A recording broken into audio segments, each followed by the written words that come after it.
So welcome everybody to Resurgent Us. I am here today with Moshe Weissman, and he's a up-and-coming author, part of our group, and you've probably read some of his stuff if you've been paying any attention at all. And so, Moshe, let me also congratulate you on fatherhood. We wanted to do this the other week, and you were busy having a child, so welcome. Yes.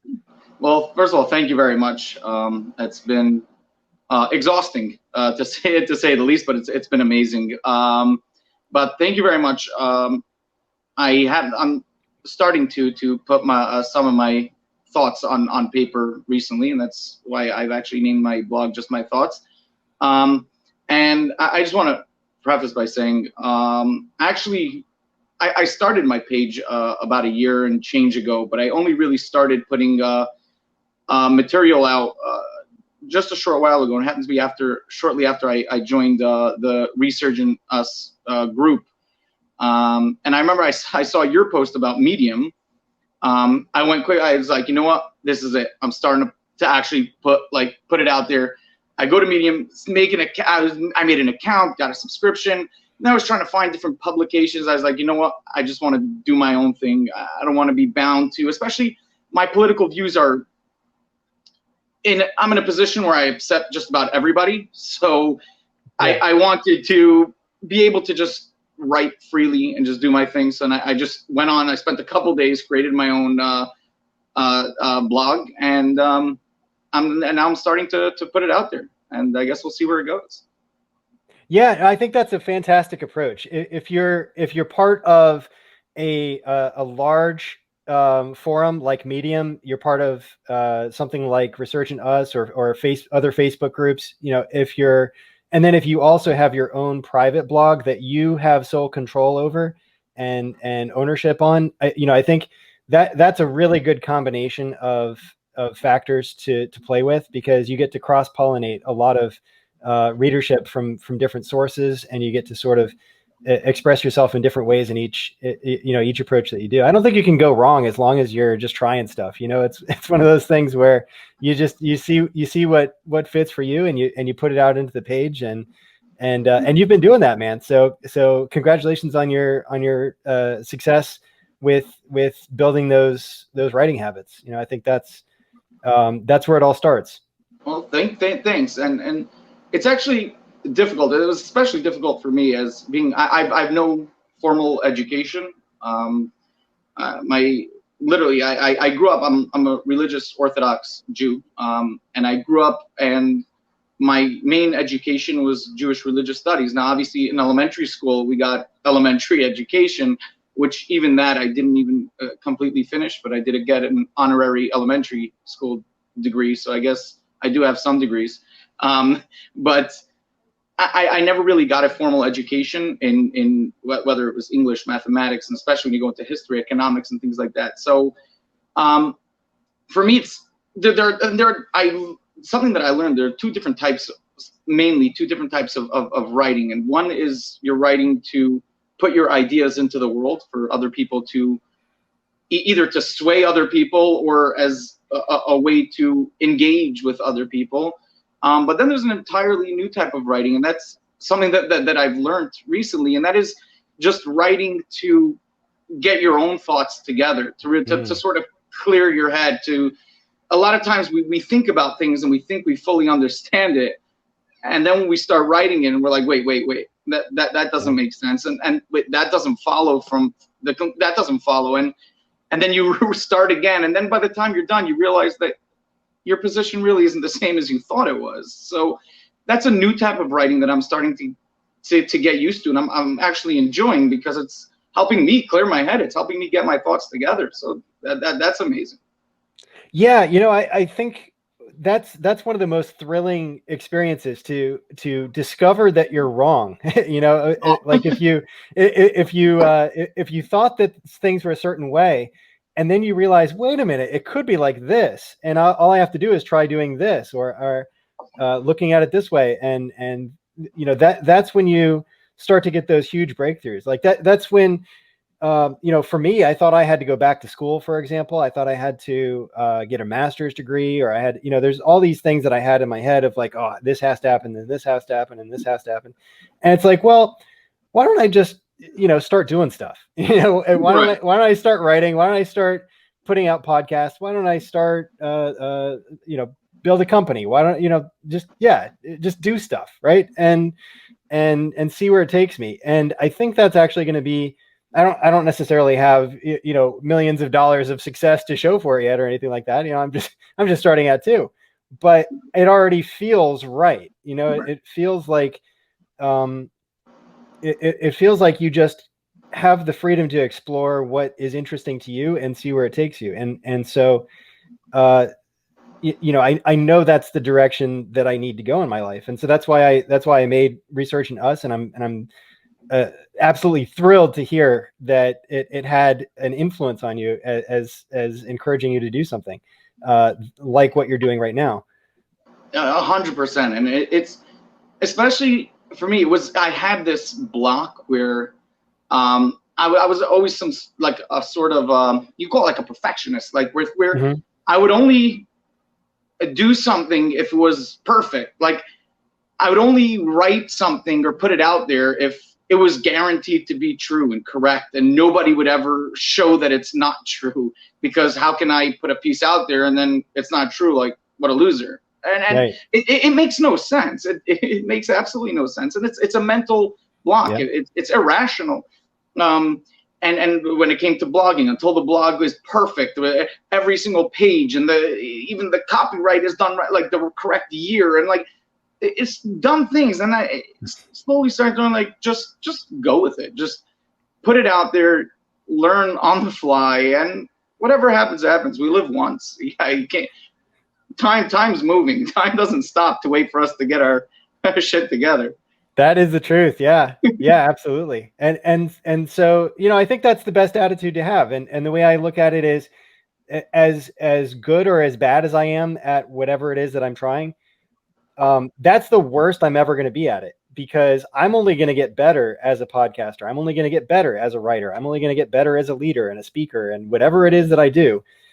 I may not be very happy with where the product is at the moment, but it's like, I know as I keep practicing it, I'm going to improve. And so, that's really that's at the heart of what it is that I'm trying to do. So, it's really exciting to meet other people that have that same mindset and that are kind of like on that wavelength, right. So yeah, glad to have you on. And really this is your forum where you can let us know whatever it is that's not going through your mind and whatever you want to talk about, and we'll just explore it. Thanks. I'll just adding a drop to what you just said, and it's something that it goes back into I know in Judaism it's a big concept, and I'm sure it's something that concept that it's been expounded upon and talked by many others, that it's not it's elementary because it's just so foundational and true, that it's not necessarily where you are, but it's the direction that you're going. Yeah. Meaning we can have a starting point and a destination, and there can be person A that is a mere yard from the destination, and another person that's right at the starting point. But if the person at the starting point is heading in the direction of the destination, and the person who's a mere yard from the destination is heading in the direction of the starting point, I mean, I think it's a no-brainer that anybody would want to be the person at the starting point, because eventually they'll get to the destination. And I think that's really key, and not always to judge by where we are, but just judging by the fact that we are heading towards where we want to be. Mm-hmm. Well, and there's always the fact that you can turn around too, because and that's the beauty of discovering that you've looked at something the wrong way, or that you're limiting yourself artificially from what you could be doing, and so overcoming those limitations, that's the ticket for anybody who is headed in the wrong direction. They can just turn themselves right around at any point.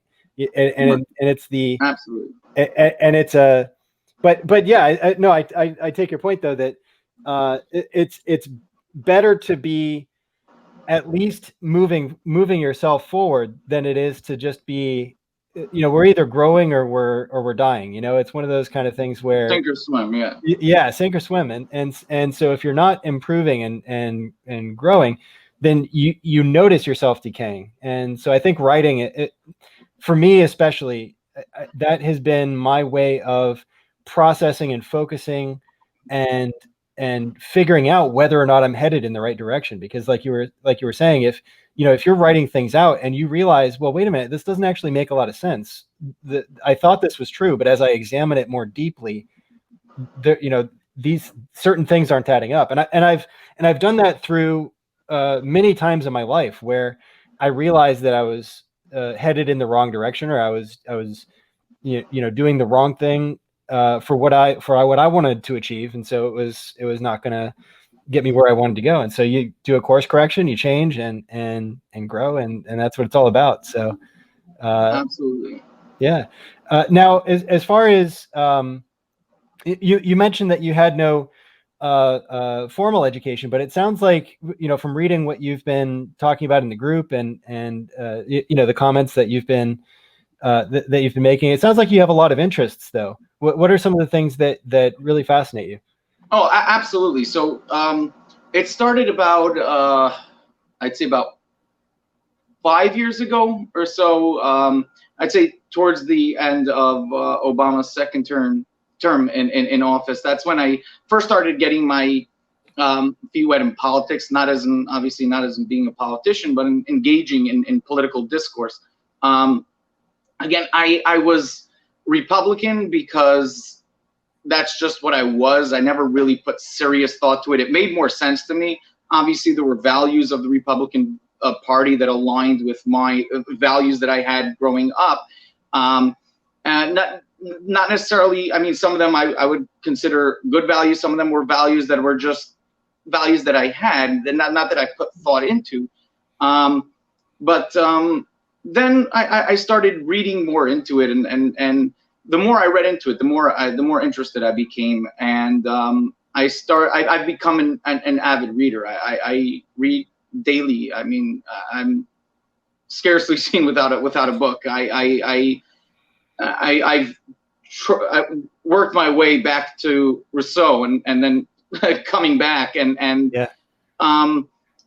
So there on the question of Todd, there are three primary fields, I would say, or topics that I enjoy the most, and that would be one would be philosophy of religion / theology is what I enjoy honestly the most. I like it the most because I think it's really mainly just rigorous thinking and intellect without all the in politics. Besides for the intellectual discourse, there's a lot of baggage that comes along with it, and it really distorts a lot of what would be meaningful conversation. And then when it comes to philosophy, it would be political philosophy and economics.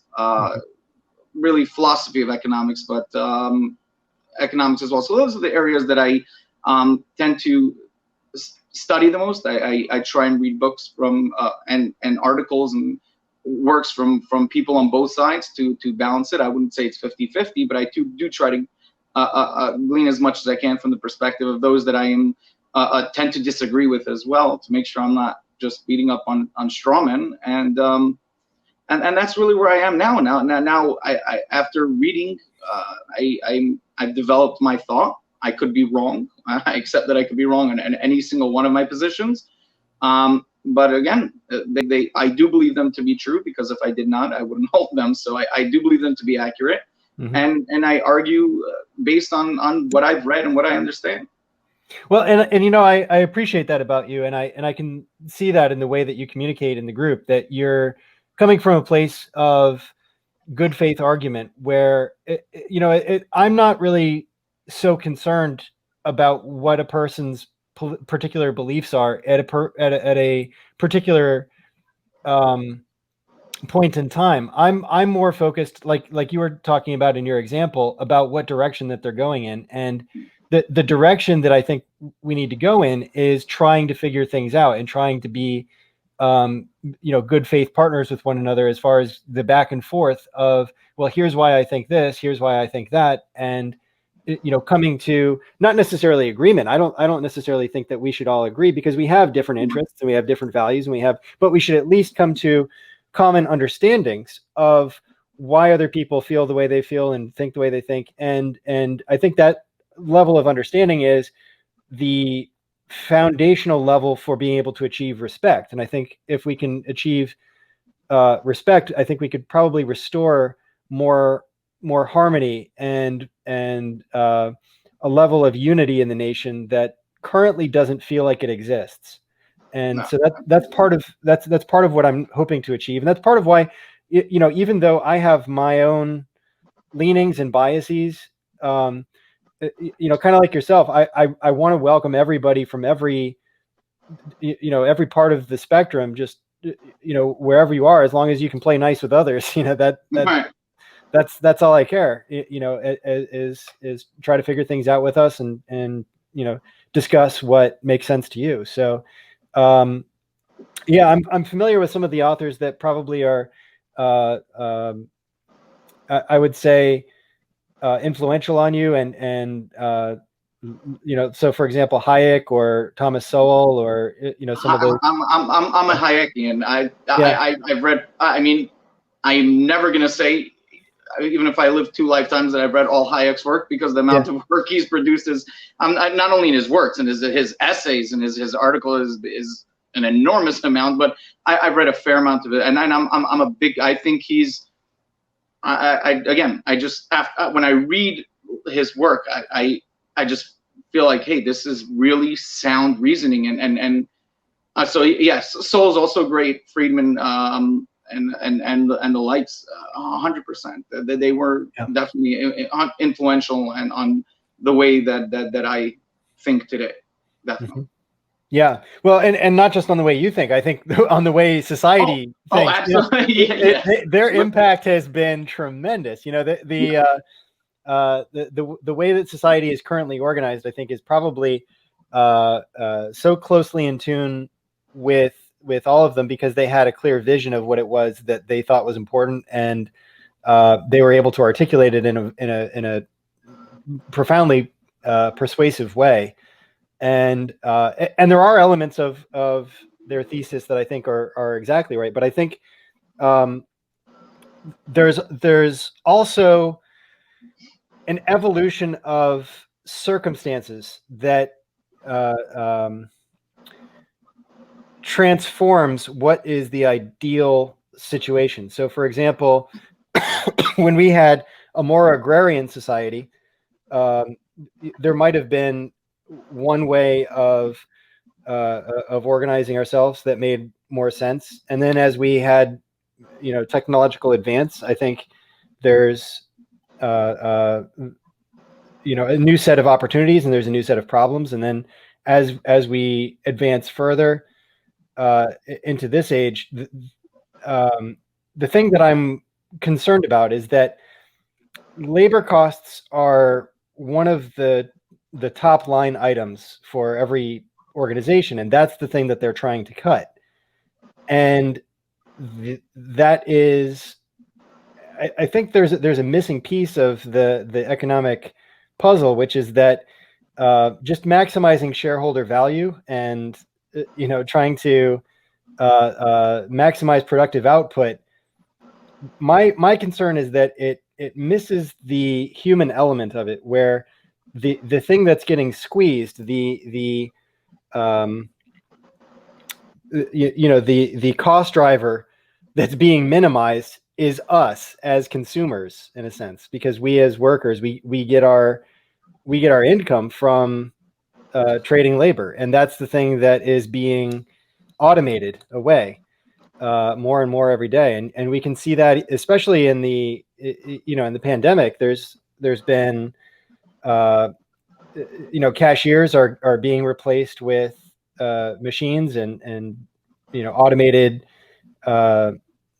everything, just about everything is beginning to become more and more prevalent. And I think it's a really good thing. I'm glad this is happening in one sense, because I don't think that's the highest and best use of human time and labor and concentration, is to be swiping items across a cache. I think humans are going to adapt and do better things once we're freed up to be able to do that. But I do think there's going to be some growing pains in doing that, and I am concerned that people are not going to have a very soft landing, in America in particular. I think some other countries are taking measures to deal with that. But anyway, I've been talking for the longest time about this, but I want to turn it back over to you and ask, how do you view that changing dynamic because of technology and the pressure that it puts on workers? Because of that ever increasing productivity, you need less workers, so you can do the same job with 5 people that that you used to have 50. So how do you see the how do we adapt to that? What are your thoughts on that? So, I personally, I'm not particularly worried about that issue. We also have to understand that let's go back and look at history, because I think history is the greatest tool that we actually have to use. And the fear of automation, we've had for a long time now. When the automobiles came out, and it took over those that were working with horses, and when or if we're going to go to when the tractor came out, or when or anything along the development, there was always this scare that we're going to be replacing jobs. Well, the fact of the matter is that we haven't, and we've had recently, up until the pandemic, the labor force participation rate and unemployment were at historically great numbers, despite the fact that we were obviously more technologically advanced and had more automation than at any point in our history. The fact is, what has happened is there's been a shift from labor, from actual hard labor, towards a more service oriented, meaning Facebook employs, I'm not sure the exact number of people, but so many people. That is an industry that never existed. There was no such an industry, and that now that industry exists. Or if you look at, actually Instagram would be part of Facebook, but if you look at any of these type of industries,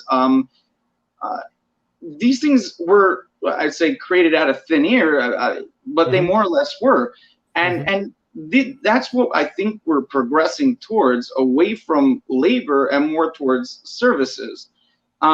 And I don't see why we would say that there's a cap on it. I'm not sure why.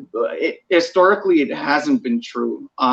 There are so many things that I can think of, which probably none of them would ever materialize. But just the fact that we can think of maybe space racing, whatever it is.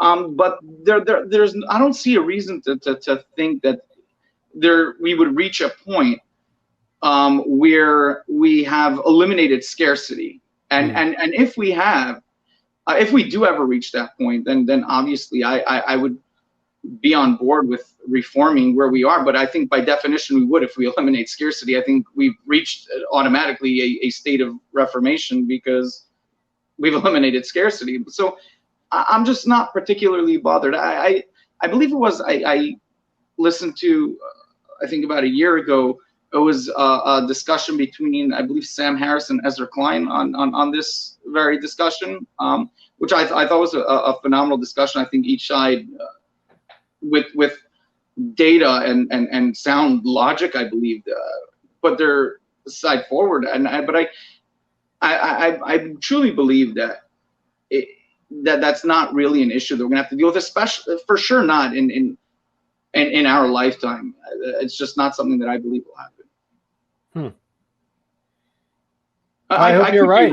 No, But that, I hope you're right. I like your optimism, and I think the more people who begin transforming themselves now, I think the real danger is for people who get blindsided by thinking things will just keep going the way that they've been going, because they won't. They really won't. So if you're a member of the old economy who is akin to the or analogous to someone who used to make a horse carriages, it's like you've really got to get with the times, because things are oh, transforming rapidly.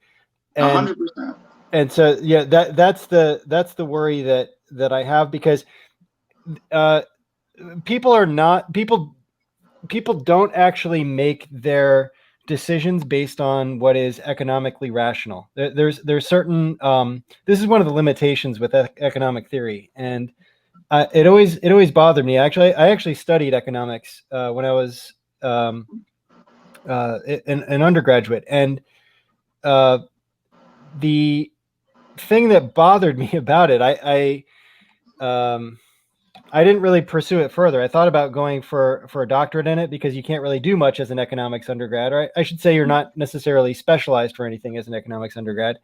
And it's not like nursing, where if you're going to be a nurse, you know exactly what your job is. You're going to Yeah. go do nursing. It was one of those things where it's like, well, you either go forward and become a PhD and write books and work at a think tank, or who Do knows? nothing. Yeah, basically. So but I found it so interesting. But at the same time, the thing that frustrated me about it is that we make all these assumptions that we know are not true. Like humans do not try to maximize our income. That's not necessarily our main objective. That's one of our objectives, but that's one of our objectives. But we have other considerations. So, for example, if you're in a small town and the factory closes, and the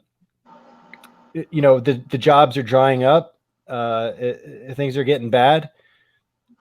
In that sort of situation, the economically rational thing to do would be to go to a different city where you have better job prospects, and you would adapt to the environment, right?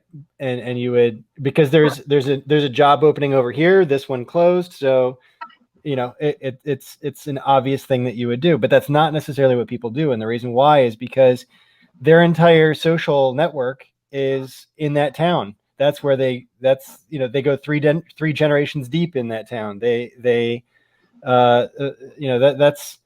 where all their friends are, that's where all their family is, and that's where they feel like they belong. And that's what humans are really like.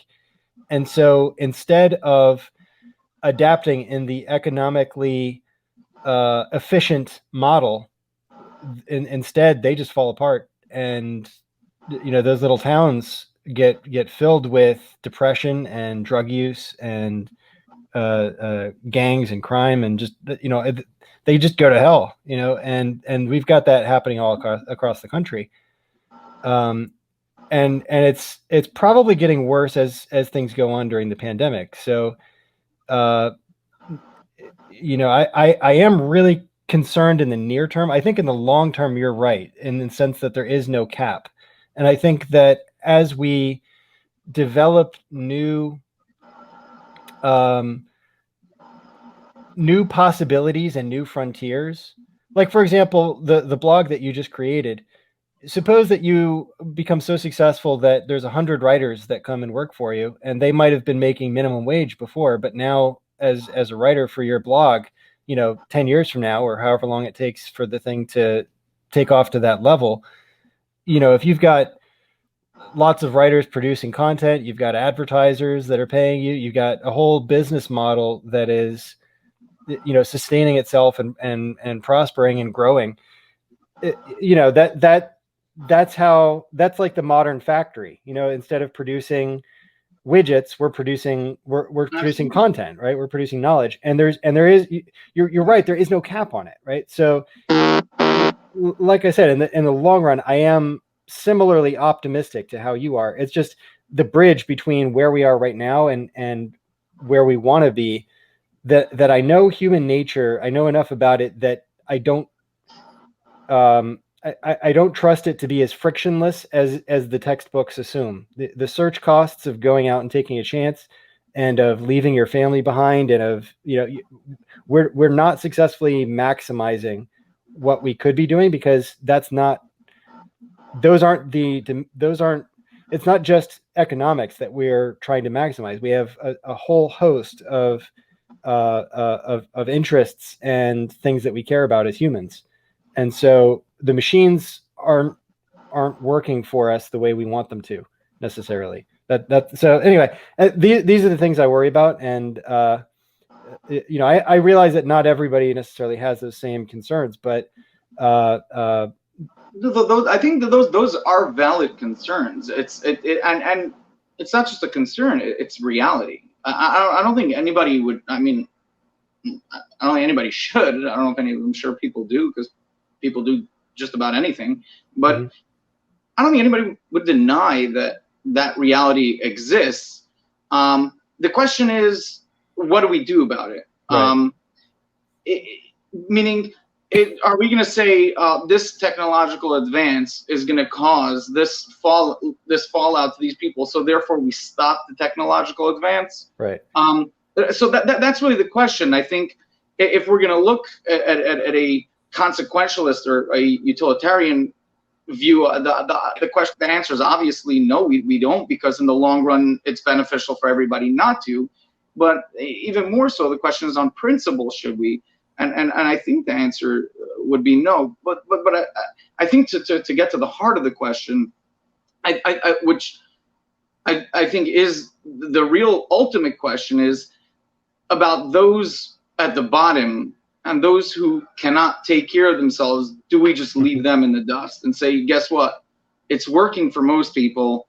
In time, this system is going to produce more wealth than any other system. So sorry, screw you. This is how it works. And I would say no, absolutely not. We shouldn't do that. And someone like Hayek and also would not say that, or someone like a Right. Milton Friedman. And that's why I actually agree with Milton Friedman's negative income tax, which is, I know you're a proponent of UBI. It's not the same as UBI, but it hits on a number of those issues, and I believe it solves it in the most in the best way possible, because you're ensuring a minimum level to everybody, but you're not giving it to those that don't need it, because it's a negative income tax. It's only people that are not making up to a certain point, and there's no the problem with our welfare system today is it disincentivizes those who are on welfare to enter the market, to participate in the labor force, because then they lose that benefit, and they're afraid that if they lose their job in a month or two, then it's hard to get back onto the benefit, and they're just afraid to do that. Yeah. But the negative income tax won't do that, because it phases out, right? If somebody has an income of zero, right? Let's say they get $2,000 a month or whatever it is, and then every dollar they make on top of it, that negative income tax would sort of phase out. So you're really eliminating that disincentivization of entering the market. Now, I think that would be far better than and obviously less costly, and where we'd be able to lower taxes based off it than what we have today. Yeah.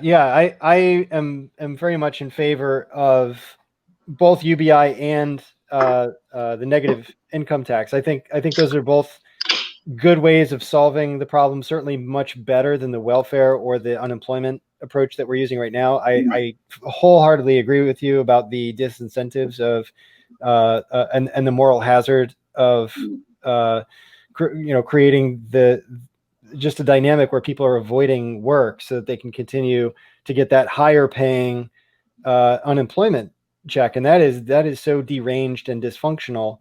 On some level, it's, maybe you could say that it's better in the context of a pandemic for people not to go to work. So I understand why the government might be wanting to give people that option.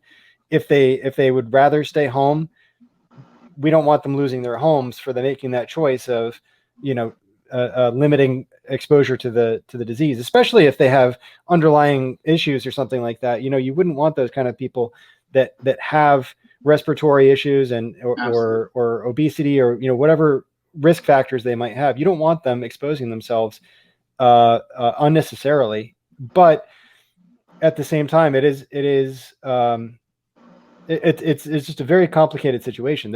I think there's gonna there's gonna be just a painful period for the next couple months and years as Years, we yeah. sort this out, really, because there's a lot of small businesses that lost their footing in the recent months as well, and I'm sure it's going to get worse even for those who are still left.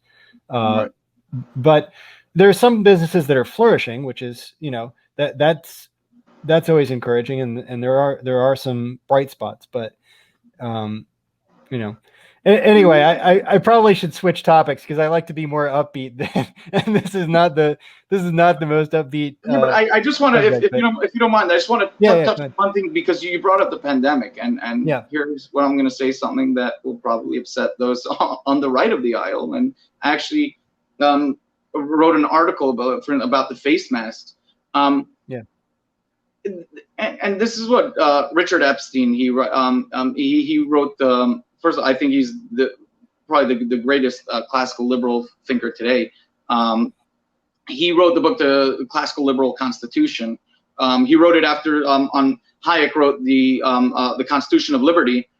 So he did it sort of as it wasn't necessarily a response, but he disagreed with some of Hayek, and he wrote the Classical Liberal Constitution. He came to, and I think is a big problem, especially with libertarians and classical liberals today, is they have a hard time explaining, because what those on the left and those that are opposing them say, follow your logic to conclusion, and you should be an anarchist. There should be no government. And a lot of times they have difficulty explaining what proper government is, and what are legitimate uses of government. And I think that when it comes to this pandemic, or any pandemic, especially this pandemic, there are people on the right that are fighting against the government. Could have the overreach of the government. There are certain things that are just common sense. Science. It's. I know there are a couple articles that say not, but the science, more or less, there's consensus that masks help. This has never been disputed. Nobody's. Right. 2 years ago, nobody would be out there screaming masks don't help. Everybody thought masks help. Right. Masks help. And for you can't walk around as a ticking time bomb. Even that's a violation of other people's rights. Right. And if masks help, that, I mean, there is a lot of what I believe is overreach and what illegitimate uses of government. And I just don't see face masks as being an illegitimate use of government. I think it should be more on a localized level, either perhaps even a state level. It shouldn't be a federal mandate, but I just don't see it. And again, I don't understand the position of those on the right and why they just have to adamantly oppose anything the government does. I mean, we should be wary of government, but just because the government did something doesn't de facto mean that it is bad or wrong. Yeah, that is something I find to be a very strange hill to die on. Yeah. I mean, I'm not saying that I've worn a mask every single time I've ever gone out since the pandemic started, but especially now at this stage of it, yeah, I live in Florida, so I've always got a mask on, but oh wow.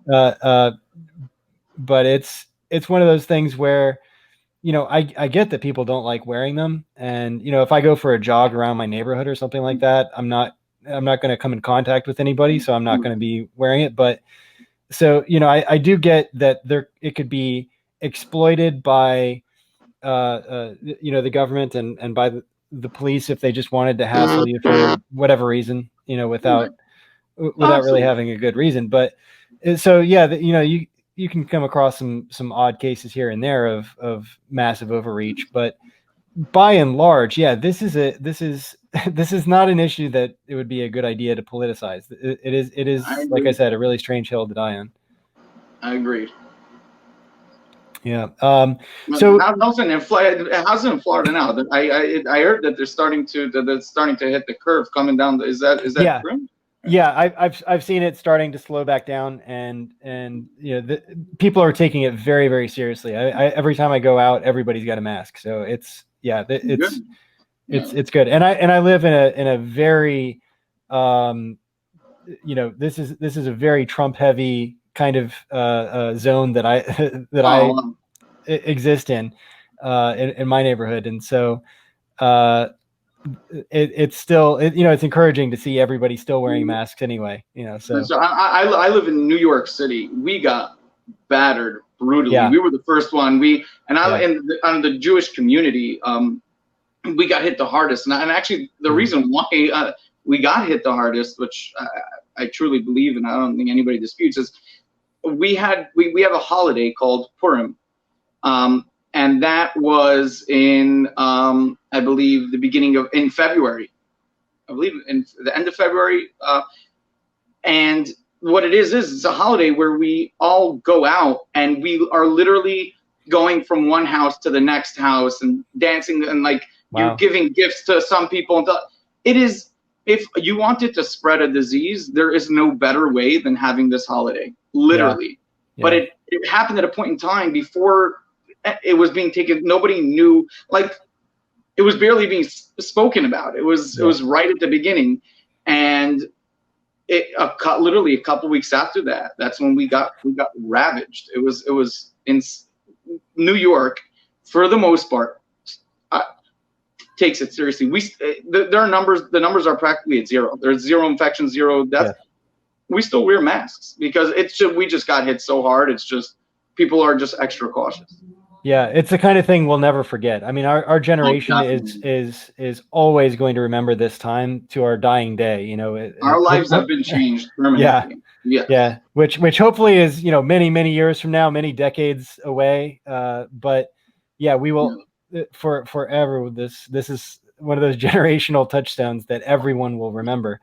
And one of the interesting things, it's strange, but I think this is something that's actually going to unify humanity a bit, because it's a shared experience that we've all had across the globe, and we're all dealing with that same grief and fear and just the uncertainty of it all, and having to basically face the reality that we all sink or swim together. It's although individuality and individualism is an extremely important value, and one of the crucial developments that we've achieved in our society, at the same time, we also have a collective fate that we and we remember this especially in times of great peril. The world wars brought that out in us. 9/11 brought that out in us, and and now the pandemic. It's that reminder that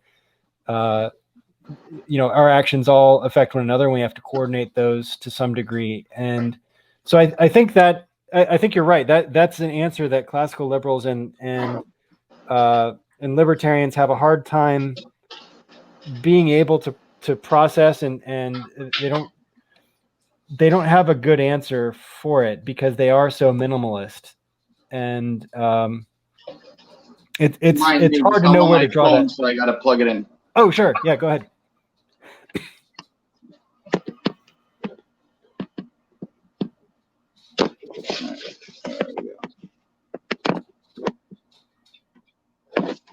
No.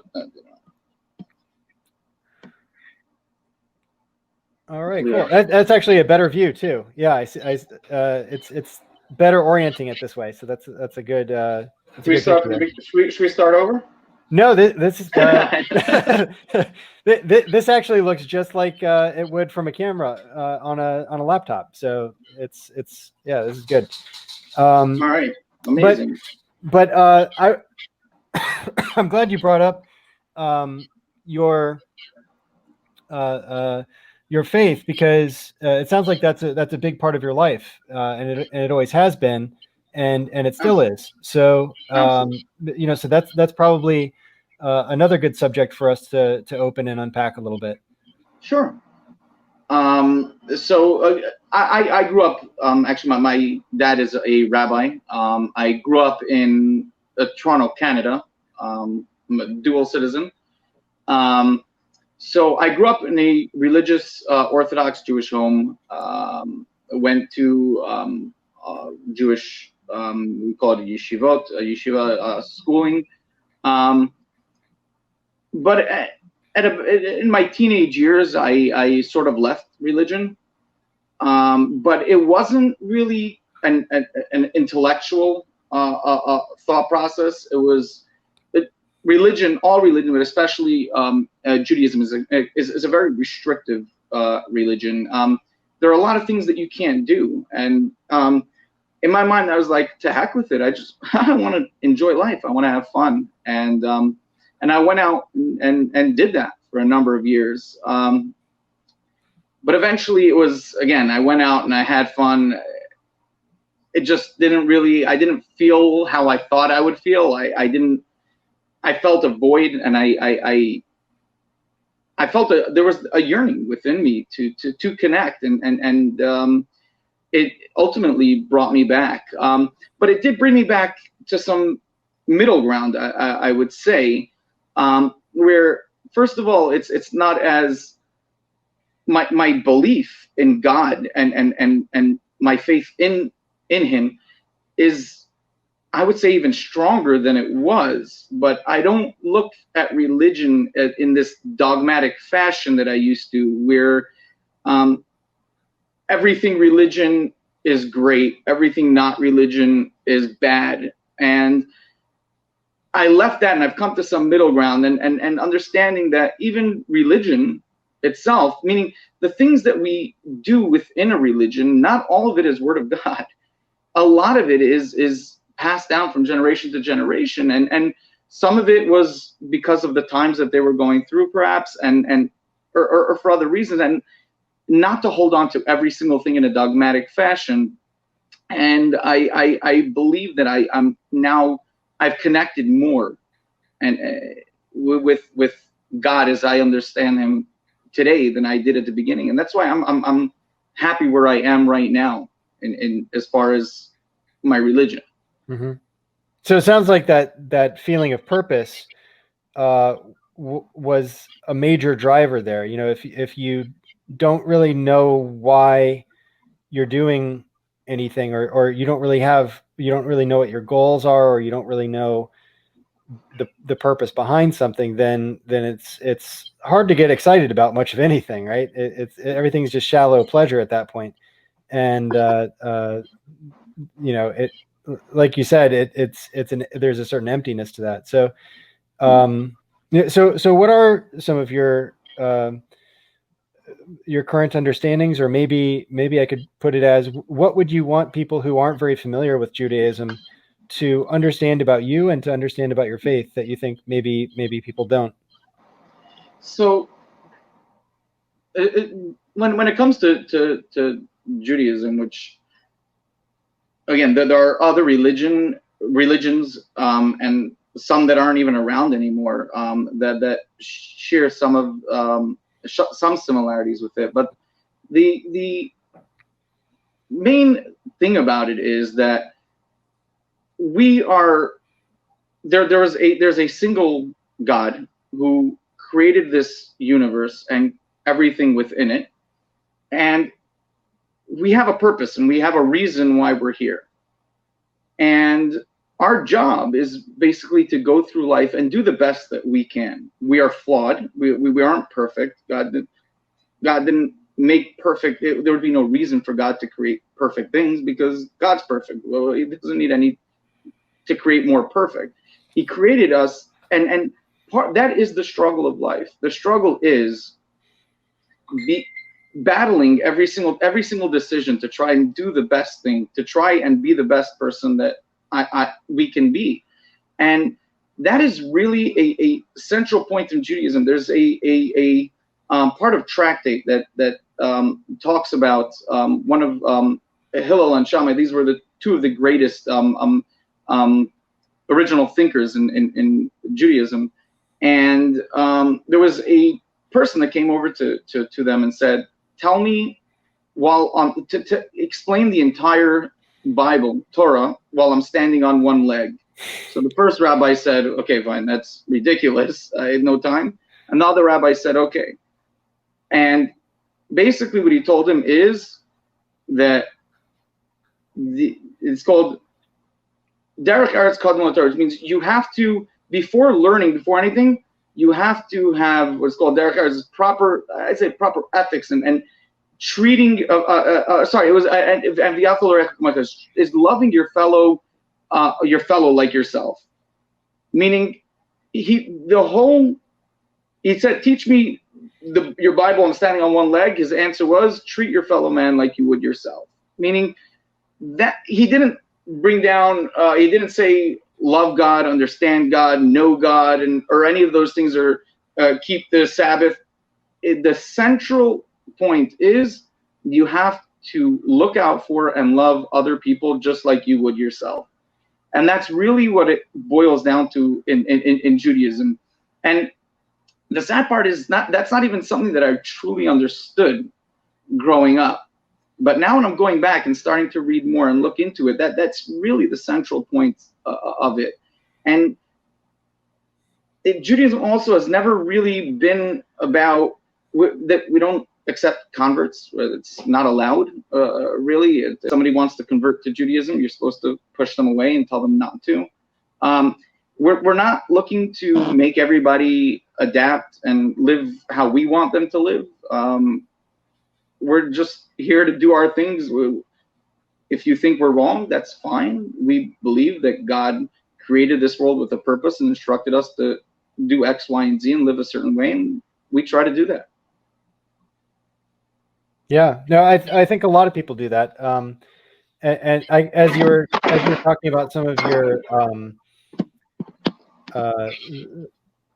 the lessons from the rabbis and also from your own realizations, I think people who are more familiar with Christianity can probably hear a lot of echo in that. Do unto others as you would want to have done to you. And so, that golden rule is sort of aligned in both of those traditions, and not it's not a surprise because Christianity directly, correct, out of Judaism, and so, I mean, Jesus was a Jew. yeah. And all of his apostles were Jews, and, right? All of the early Christians were Jews, and so. That there really shouldn't be a lot of surprise there. Yeah, I think the biggest difference, it seems like, is, and this is just from my perspective. I don't know if it's, maybe I shouldn't say the biggest difference, but it seems like a major difference is that Judaism, like you said, is closed off, where it doesn't accept converts or it doesn't evangelize, and Christianity just exploded in size because it actively evangelized and it actively sought converts, and it emphasized conversion at many times in its history, even over loving your neighbor, or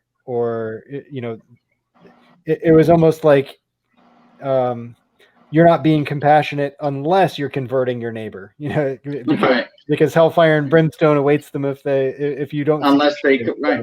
Yeah. And so I think that's really kind of where the rubber meets the road with religions, and where, or maybe a better phrase is just that's where it gets into a gray area of conflict, because it's not hard to understand how a religion like Judaism could coexist peacefully with many different kinds of societies, because you're not, and that's how, if you have the diaspora, you could have Jews in every corner of the earth living harmoniously with their neighbors to a pretty large extent. Not necessarily it's always perfect, but it's pretty compatible. Whereas with some of the other religions that are more evangelistic, it can be hard to coexist because it's got conflicting imperatives, I guess, right? So, you'd think that, but I mean, historically, the Jews haven't had such an easy time living in harmony. Whether I mean, that's been the history for 1,000 years. Whether it was the Romans or the Greeks, or then was when the Muslims. So, which is actually weird. If we were to go back about 1,000 years ago, Jews and Muslims. If we were to look at arguably the greatest Jewish thinker in the last 1,000 or so years, Maimonides, he grew up among the Muslims. He learned his philosophy. He was a follower of Aristotle, but he learned it through Al-Farabi and the Muslim thinkers, and that's where he learned. Right. And it was, but at that point in time, Jews were really getting persecuted by Christians. Not all of them, but some of them. And then we go down to the Spanish Inquisition, and then so there is, and there's a lot of theorizing of why, but there is a history, a sad history of persecution. And I'm not going to say the Jewish nation is perfect by any means. There were in time in history Jewish people who did horrible things, without a doubt. But there is a noticeable history of persecution, despite the fact that we're not trying to capture either land or convert others to our religion. But there are many who theorize why that happened, but that's just the history. It is what it is. I would like to be optimistic about it. I just don't think really it's going to, and we see it even today. There's a large section of people who think that the Jewish people control everything. Right. There was a lawmaker, or was he a mayor or something, that thought that was recorded on camera a couple years ago. It was like hailing outside in Washington D.C. or something like that, and he's like, the Jews, they control the weather. And I'm like, dude, we really don't control the weather. Right. Yeah, no, it's maybe I should have been a little bit more clear. What I meant is that Jews can live in harmony with just about anybody, but that doesn't necessarily imply that anybody can live in harmony with the Jews. Where the tolerance, I find Jews to be extremely tolerant. In South Florida, we have a pretty sizable Jewish community, and so I have a lot of contact and a lot of friendships with not necessarily to the Orthodox level, but a lot of people there's a lot of intermixed people in South Florida, but it's I find it very easy to get along with Jewish people, but I can totally agree with. I mean, it just is the history that not everybody has been tolerant of them, whereas the Jewish people can be tolerant of just about anybody. Well, there is also, again, when you get to the ultra Orthodox, they're secluded from the world. We're talking about family members. They don't have internet in their homes, and they won't use. They only use phones, the old-fashioned flip phones that you can't even send picture texts.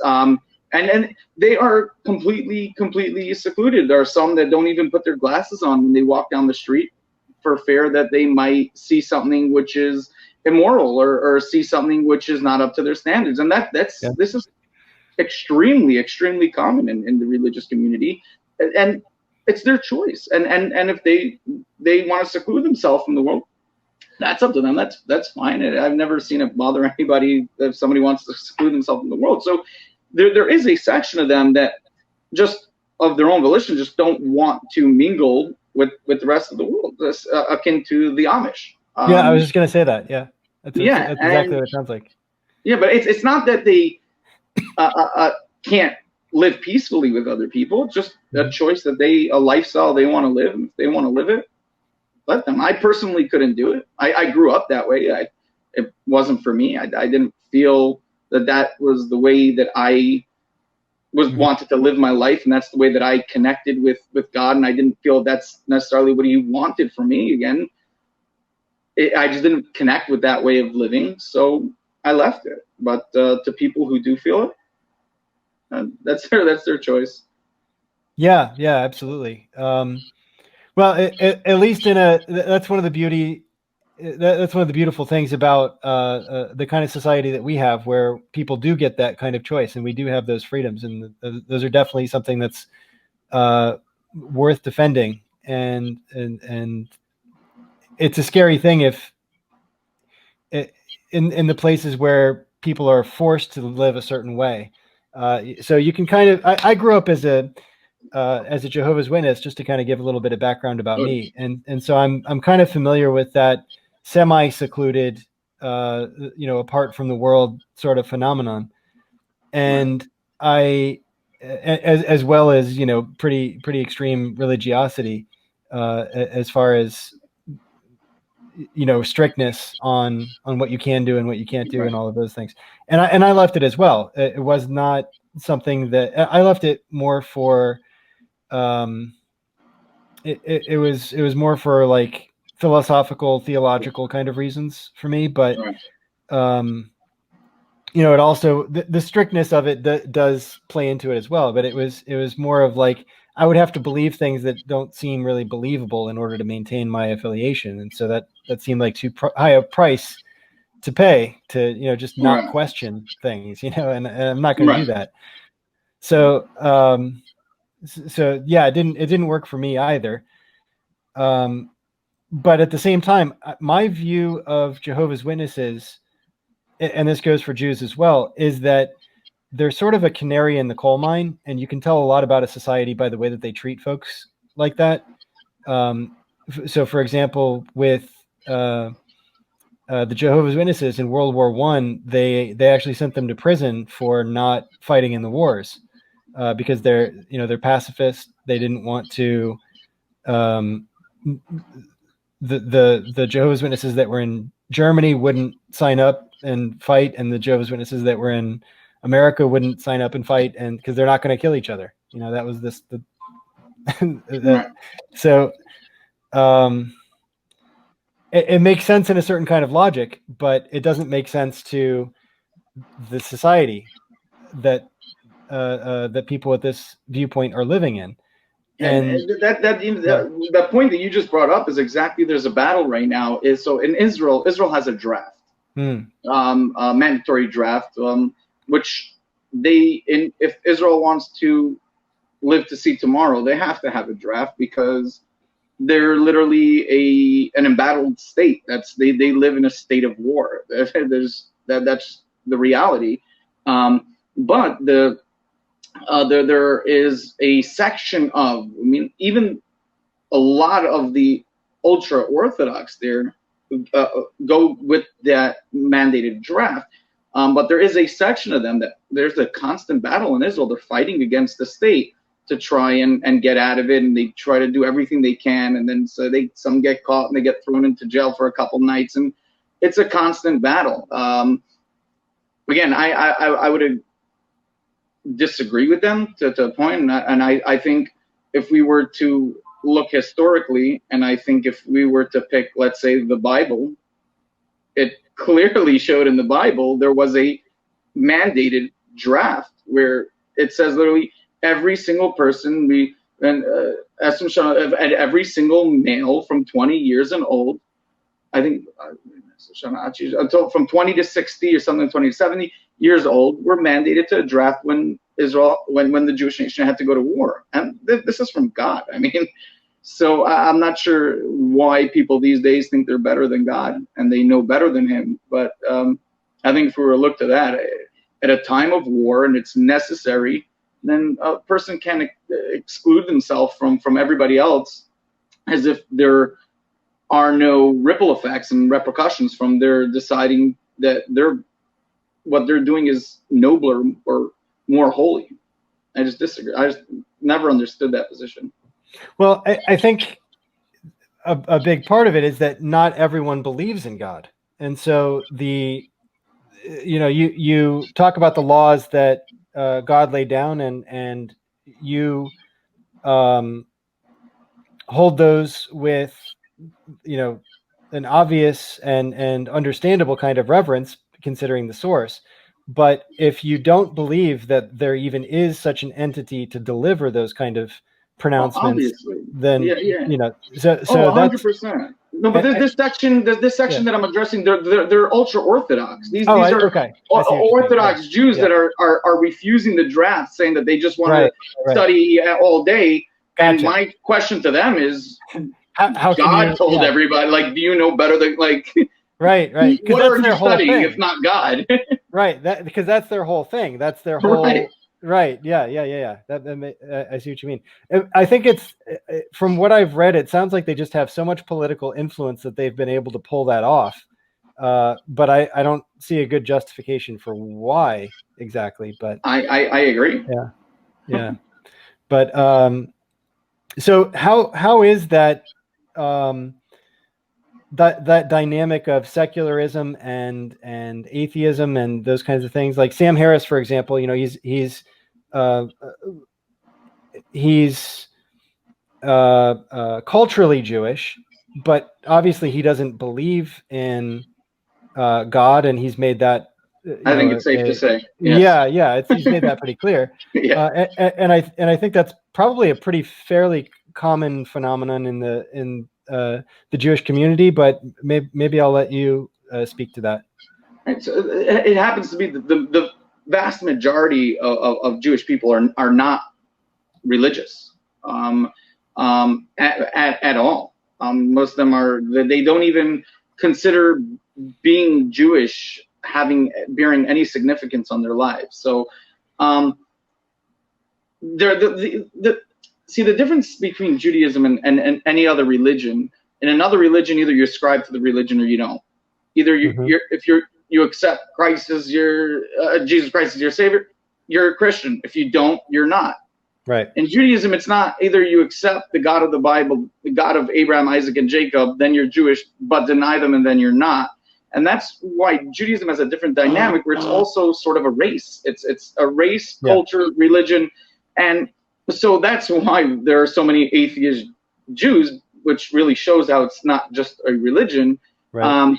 And these are people that just don't the vast majority of them I didn't grow up. I don't believe grew up really religious. They may be either conservative or reform Judaism. So they're not. It's really a different understanding of for instance, God and what Judaism is, and the reading of the Bible. And the majority of those who grew up religious, obviously, are religious. I mean, that is what we would expect to see. So it's definitely true that the majority of Jews are not affiliated in any way with Judaism. But that's how it is. Mm-hmm. So I was wondering about the proportionality of it, and I haven't really looked into it very much, but it sounds like I would probably agree with, or that's kind of what I expected. Maybe is what I should say, that it does break down that way. How do you see that as being the future of Judaism then, given that so many Jews don't really subscribe to the religion and just sort of are culturally connected to it, but not necessarily religiously so? It really has no bearing, really. I mean, the truth is, I don't even think the vast majority of the religious community even are privy to this information. I don't think they know, or they really like. It really boils down to whether the religion is correct or not. That's really what it ultimately boils down to. If it's not, then who cares? Right. If Okay. it is, then who cares from the other side? I mean, right. Yeah. it's But because God's will, if there's a God, then good luck overriding right. that. Right. So, Yeah. yeah. And if there isn't a God, then the other side is saying to you, like, who cares what you say and what you do? It's, Right. and that's what I mean, that's really what life boils down to with all of our decisions. And in Judaism, the Jewish people, myself amongst them, believe that what we are doing and what we are saying and what we're adhering to is correct, is true, and is actually from God. People could think I'm wrong, and people do. The vast majority of people do. That it really doesn't bother me at all. The same way it shouldn't bother you if I think something that you think is true is wrong. So it never, even growing up ultra orthodox, it never it bothered me at all. I never even spent much time thinking about it. After I left and now it came back, these are things that I just look at just because it's interesting. But even still, it doesn't really bother me. It's just a fact of life, and it is what it is. I'm either right or wrong, and I'll eventually find out. Mm-hmm. Yeah, and I think that's a really wonderful outlook of faith, is not trying to force things to be a certain way and just letting them unfold. Right. I think there's a lot of value to that, and I would love for people to have more of that outlook as well. And I try to have that as well. I have some strong. Are you able to hear me still, Moshe? Hold on 1 second. Yes, I hear you. Do you hear me? I do. Yeah. I can hear you. Oh, there we go. Okay, there you are. Yep, you're back. All right, yeah, let me fix this. All right. There, you hear me? I do. Yeah. You're all set. Awesome. You're all set. Nice. So I see. Here's also where I differ from many people on the right, or religious people in general. I'm religious in my personal life, but I believe that people should be able to live their life however they want, so long, obviously, as they're not infringing on the rights of others. And that's why I vehemently disagree with anybody who uses the state to force any type of religion or religious thought or belief onto anybody else. If you want to live your life how you want, I don't care. It doesn't bother me. Right. It's not my business. I'm not the judge. I'm not God. Right. Do what you want. Yeah, it would be such a beautiful world if everybody felt that God does not need help judging their neighbor. Right. Absolutely. It's when people become judge and jury. They take it into their own hands, and actually there's a saying again in Judaism, but there are parallels to it as well, and that's never judge your fellow until you walk in their shoes. Because we can't judge because we don't know enough to judge. Like, it's impossible to judge. We know nothing about anybody's situation. And even if we were to know everything about their situation, we still know nothing about it because we don't know the thought process. Like, I'm talking about, if we knew everything about the physical reality of it, we still know nothing about it because it's impossible. We're humans. We're so limited. And that's what I hate when it's sad when I see religious people judging other people, even for things that I would agree with them seem wrong. But we all sin. Some are more than others, and there are sins that should be called out 100%. But it's the constant judging of others and putting them down. I don't see what it's what it's hoping to achieve. Honestly, I think a lot of these people think that, like, God is just like looking down at them, smiling, like, thank you for judging your fellow man. Right. From you. Like, Right. You think you're making God happy by just judging other people? You think that's what he wants you to do? Like that's what he put you here for? You needed help judging? It's sad. It really is. I wished it wasn't that way, but that's again, that's the world we live in. Well, I think it gets in the way of the other, the prime commandment to love one another. Absolutely. If instead of looking down and trying to change other people, we focused on trying to change ourselves and trying to help others, and just move forward together. I think that's what we're trying to do in Resurgent Us, and I think that's what people are trying to do really across the country. I don't think it gets publicized enough, but I think most people, most of the time, regardless of what their religious or political affiliations are, and you live in New York, so and you I think you have more right leaning than left leaning, but you have both thought processes and both commitments and New value York. sets, So it right? depends where in New York. Yeah. New York Oh, okay. is hard left, but Yeah.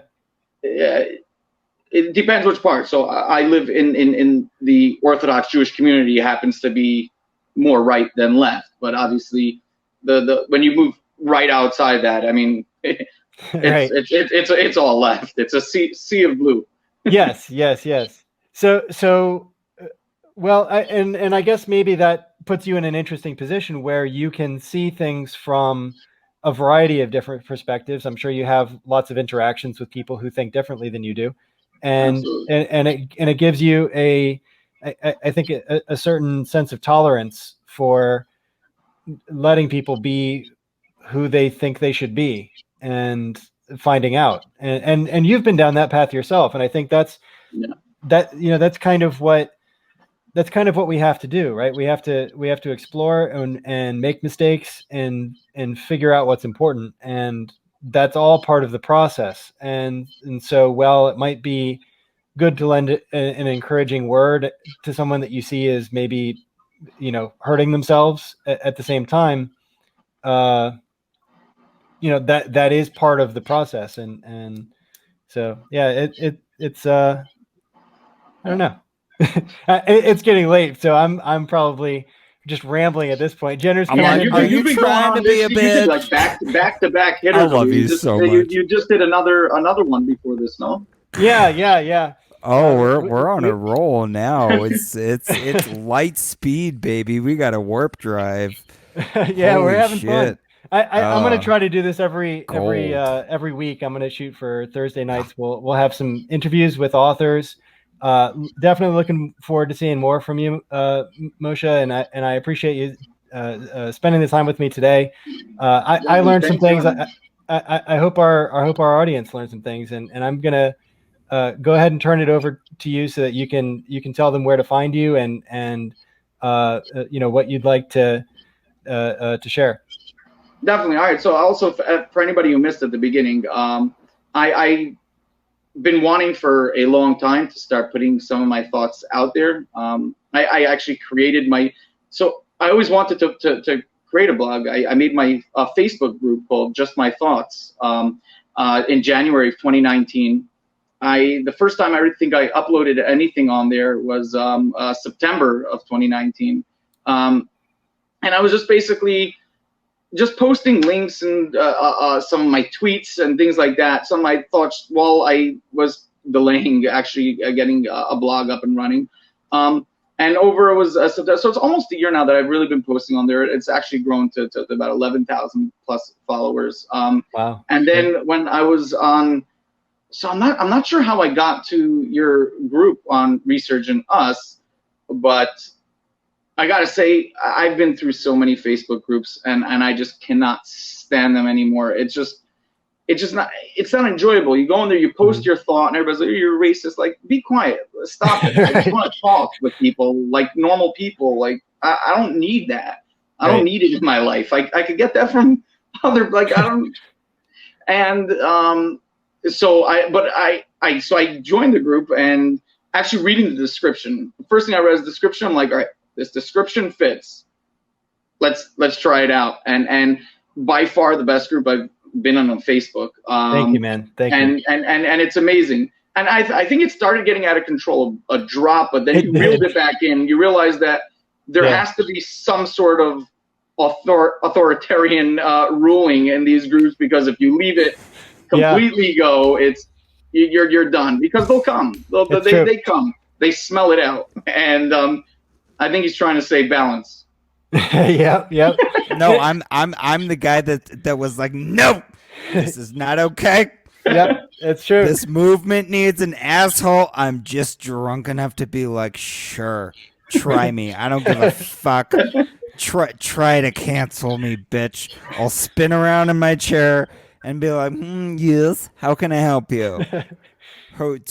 No, this movement kind of needs a radical. It needed a radical Jenner. edge And to it got reeled back did. in. And It did. I honestly, I like But it. like, There's I a need lot you of guys great too, people. because I can't, like, obviously this by itself is total dog shit. Right? Yeah, you can't let Jenner too far off the leash. So you got to balance. Yeah. It requires a whole neighborhood. It requires all of Yeah. us coming together and having communal spaces and kind of ritualizing this Yeah. in a way that's community oriented and dependable in the way that a neighborhood is, where we're like, But I also we think the barbecue biggest- every Sunday, you know, like we have festivals and we need to reconnect with that deep part of our human selves that we feel as a species that kind of we've lost in the technological age, and especially in the age of like, we have to stay inside and stay away from all other people and wear masks because, oh my God, we're gonna fucking die or turn into zombies or some shit. You know. So we find new ways to connect, like Yes. this one. But also in the group, there's I think a core group of people that I believe have mutual respect for one another, despite many and varying differences politically, ideologically, when it comes to philosophically, religious, and I think once you have created that, and once you have that a core group of people that have that mutual respect, but at the same time have such differing views, and that when people come in and start shouting, it's like, okay, just go away. Please leave us alone. Like, we don't want you here. Right. Yeah. No, there's got to be that space for that. That's where the magic happens, is where you get all these different people with different ideas and find a way to connect and to respect one another and just trust the process that as humans, we're going to figure things out. We're going to negotiate our way towards the kind of community that we're all looking for. And I, that's, I'm just so glad to have you guys part of it. Both of you. Jenner's about to explode over there.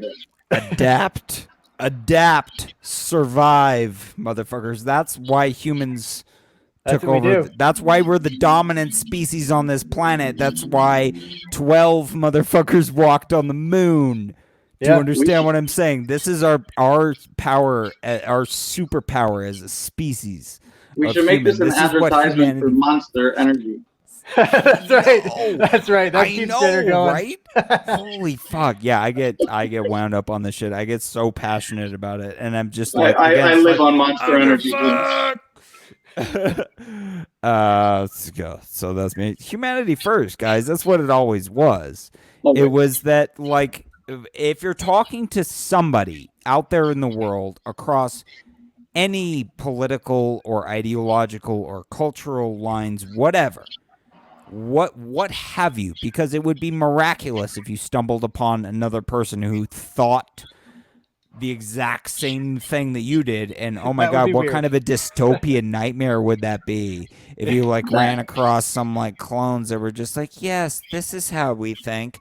No, the whole goal is to find people who think differently and try to understand each other. And at some point, this became culturally anathema. Where like, oh no, they think different things from us. We don't talk to them. Those people. Right. And my whole thing is like, no, there's always just been one us people, and the whole reason culture even evolved, our whole society evolved, it was by getting together and sharing ideas, and it's largely along the most difficult questions of existence.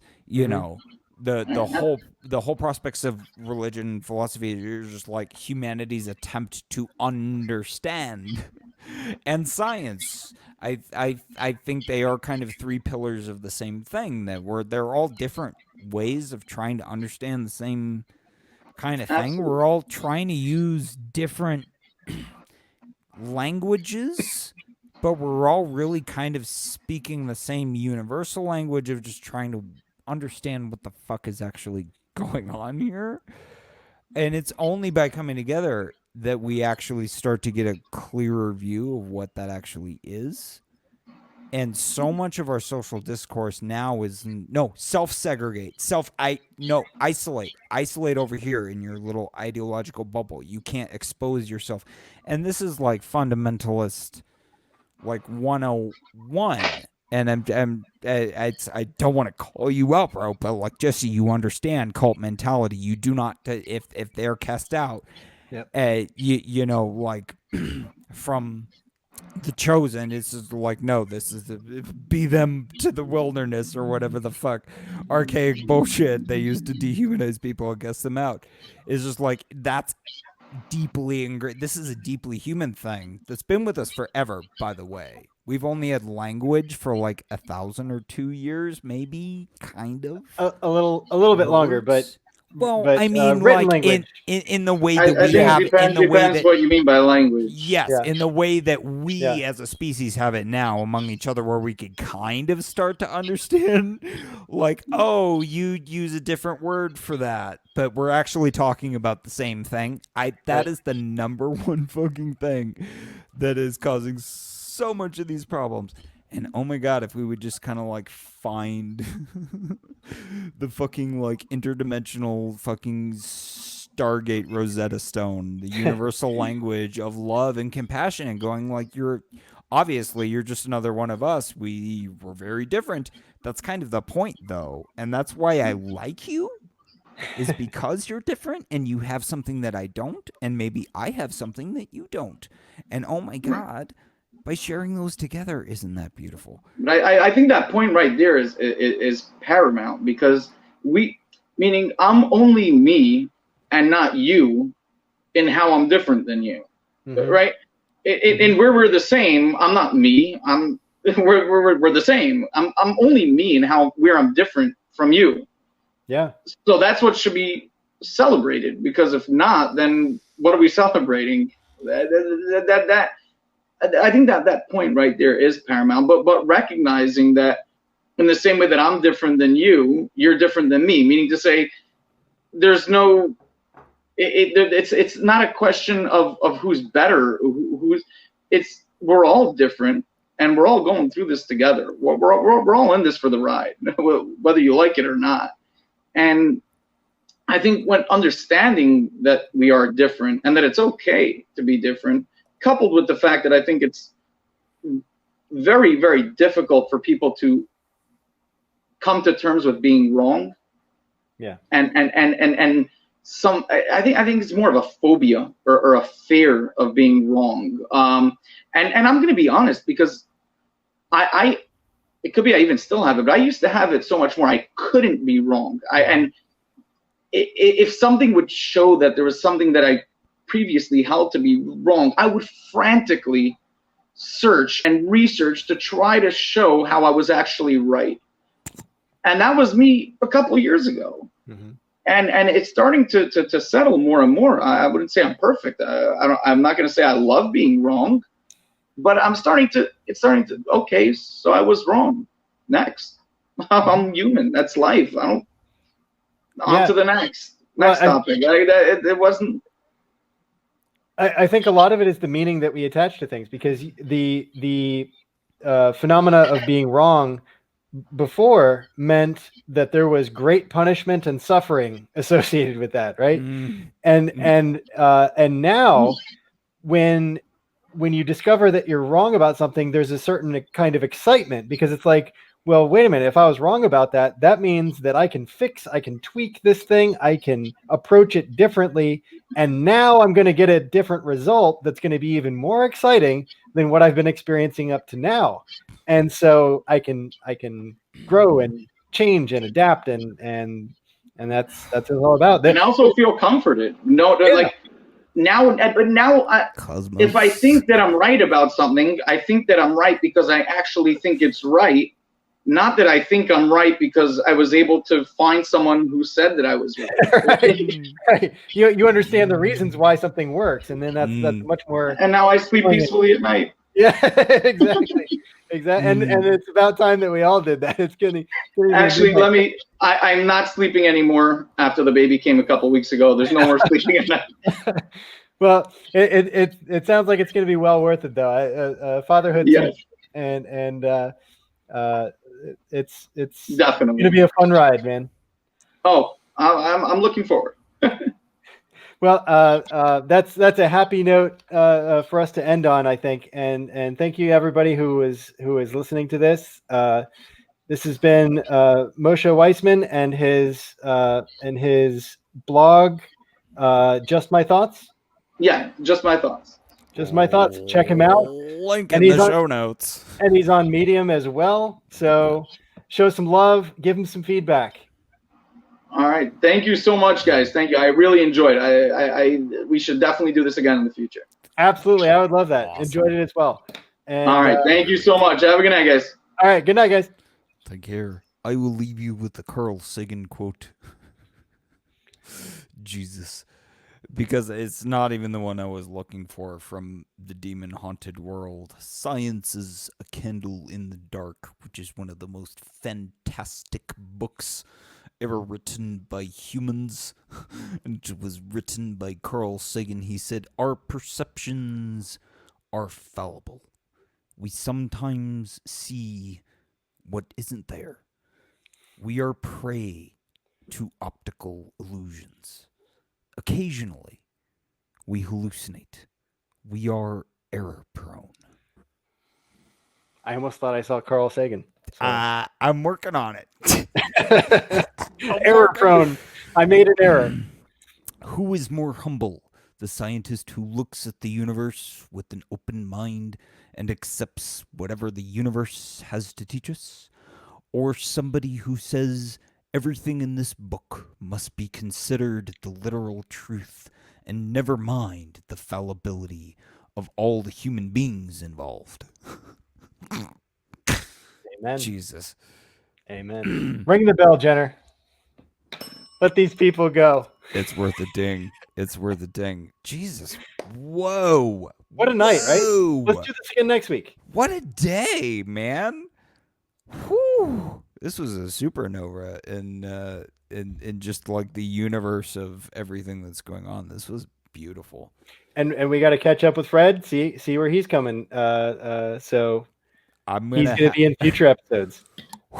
I'm gonna have to get on. I think I'm gonna have to start a live stream with him like next and get him on screen sharing because it's a magical moment. I'm not even playing. I was like on the iPad this whole time, like trying to like okay, here's the controls. Oh no, it's a magical moment. So we'll get into that. But Jesse, holy God, next Thursday, we are totally doing this ritually. Let's do it. We'll find people. We'll do this every week because this is awesome. Awesome. Love it. Super proud of this. Mega hearts. All right. Bye, everybody. Love you. We do.